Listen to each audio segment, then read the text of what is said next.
Welcome back to the PAC Sports Network at the Half. I'm with Chatham University head coach Sandy Rectenwald. And Coach, the Chatham Cougars last 2 years tournament wins in the first round of the PAC tournament. Looking back at those 2 seasons, how proud are you of what the team's accomplished in those past 2 years in getting those tournament victories?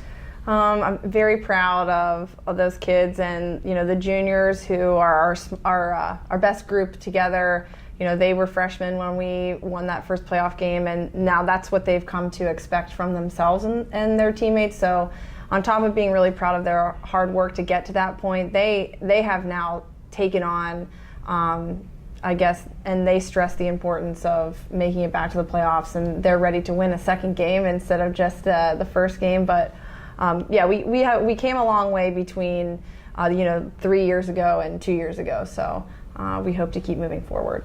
Looking at that game last year in particular, you go to Bethany. You're obviously the underdogs going in. Just a few games earlier, Bethany won in kind of a landslide victory, but in the rematch, you're able to go into Bethany without Ashley McLean, who was injured, and come up with the win. What does that say about the character of your team? They knew that they had played poorly, that we had played poorly against Bethany, just like 5 days before. And instead of looking at that game as, oh, I wish we were going to, another school in our conference, they were actually excited to get down there and to kind of prove that we, whatever happened, win or lose, that we could play a better game and that we were a better team, and that we won't crumble under pressure, which we kind of did in the week before. But so they really buckled down, and in the one practice that we had, we talked about the things that we could control, and we really focused on our own game, while also highlighting the couple things that make them a special team, in order to just take away some of the things that we know that are their bread and butter. But we knew that if we could play a high energy full court press, and if we could push the ball, that we might be able to wear them down. And then we had sparks from everywhere. Hank had a really good first half. I don't think Katie could, I'm not even sure if she had any points in the first half. And because Hank had been playing so well in the post, we were really able to open it up on the outside for the second half. So you like it when that happens. It kind of just all came together. We noted that Ashley McLean was injured late last year, knee injury. What's her status, and how are you hoping to maybe kind of wean her back into the lineup, I would assume? She is a full go. She worked extremely hard. She didn't even have surgery right away. She waited until our spring break, which was about a month later. And so she is just about 8 months post-surgery. She's fully cleared. She's been fully cleared by her physician for 8 weeks. So she made a very fast recovery. She would do 2 and 3 hours worth of PT every single time she went this summer. And so she has really been working hard. Right now she's affected by the weather a little bit. Her knee will cramp up on her. So we have a lot of maintenance to do. But I would imagine that by mid-December she'll be back into her full role. You get one player back. Unfortunately, you lose another one. Megan Sigg was lost to a knee injury during the soccer season, multi-sport athlete. Tell us about that, and obviously we certainly offer our best wishes to her, but tell us about Megan and how she's doing. It is a loss for our team that she won't be able to play with us this season, but she already is making a big impact on helping our younger players see the holes, or understand our offenses better, or just simply help them understand that it's not just about knowing the pattern in a quick hit or in a continuity offense, but that you have to be thinking about how to put yourself in a position to score, or put your teammate in a position to score. And she was very reliable in our press. And so we have shifted the way that we run our press, but I actually think with the addition of our couple new people, we should be able to be as effective in our full court press.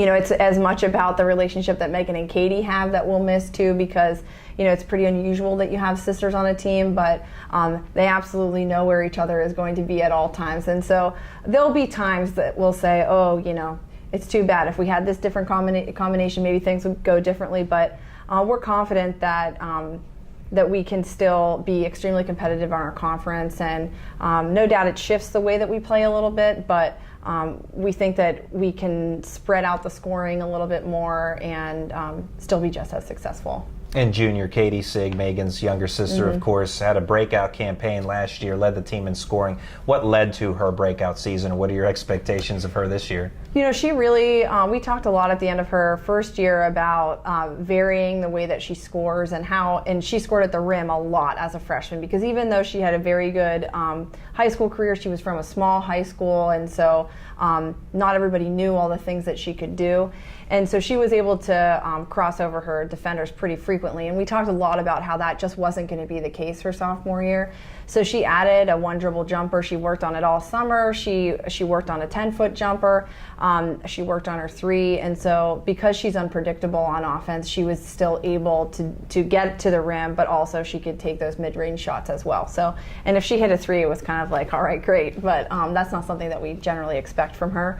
And you won't find a kid that works harder. And so, and she also has short-term memory. You know, if she misses her first couple of shots, she'll change her shot choice, but she believes she's going to make the next one. And so we support that too. Due to graduation, Jessie Hinkle no longer with the team.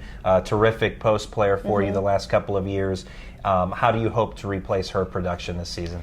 Well, we got a transfer from another Division III school in Olivia Barkley, who, even though she's a different type of post player, she still has a very good knack for the ball at the rim. She finishes really high at the rim. We expect her to be an offensive threat for us.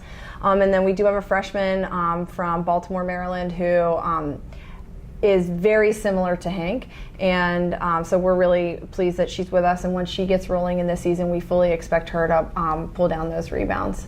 And on the outside, Natalie Knabb was a terrific outside shooter for you guys last year. Are you hoping that she's able to kind of duplicate that this year? Yeah, definitely. I mean, we talk a lot about being versatile, and you know, since she did have 4, 5, and 6 3-pointers in probably a dozen games last year, you know, people certainly know who she is now, and so she's not going to get as much room as maybe she did before. So doing the little things like coming off tightly off screens and making sure we're setting really good screens, and we've been working a lot on the timing of our offense, and all those little things will be really important in order to get her open on the outside. Who are some other new faces that we should be aware of for Chatham this season? We have we have a backup point guard freshman from Syracuse. Her name's Megan Pierce. She's a really good defender. We'll definitely be using her in our press at the beginning, and then as she becomes more comfortable with our plays, you know, we hope that she can back Ashley up.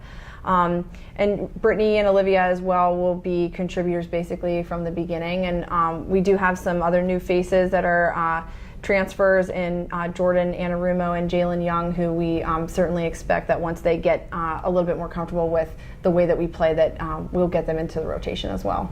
We talked about the last couple of years, the Cougars winning first-round PAC tournament games, and you noted that the players really are striving to obviously get beyond that. What does the team need to do to go deeper into the PAC tournament this season? We have to be really smart about the way that we take care of our bodies and prepare for games. We do have a smaller roster than we anticipated due to injury to Megan, like you mentioned, and a couple other people who didn't continue with the team this year, and so we are expecting to be 3 or 4 more than we are right now, and so we have shifted the way that we practiced to keep people healthy and fresh, and that's going to be really important for the team outside basketball too, to just really take care of themselves. And I think everybody understands that that everybody has a role to play. That's kind of like a blessing of a smaller roster, is that if you're ready to contribute, we're ready to put you out on the court. So I think we really have to make a commitment to being in the best shape that we possibly can, which certainly we've been preparing for that, taking care of ourselves on and off the court, and just not putting ourselves in positions where it's not advantageous for us. Like, we're not the type of team that ties up rebounds. If another team has clearly gathered a rebound on our offensive end, we need to sprint back on defense. And sometimes you put yourself in a position to get a concussion or otherwise get yourself out of a game because of foul trouble, in kind of a silly way. So we need to it's all about really being smart this year and taking care of ourselves. And that's Chatham University head coach Sandy Rectenwald. Coach, as always, thanks for your time and good luck this year. Thank you. We'll have the second half of today's ball game when we come back on the PAC Sports Network.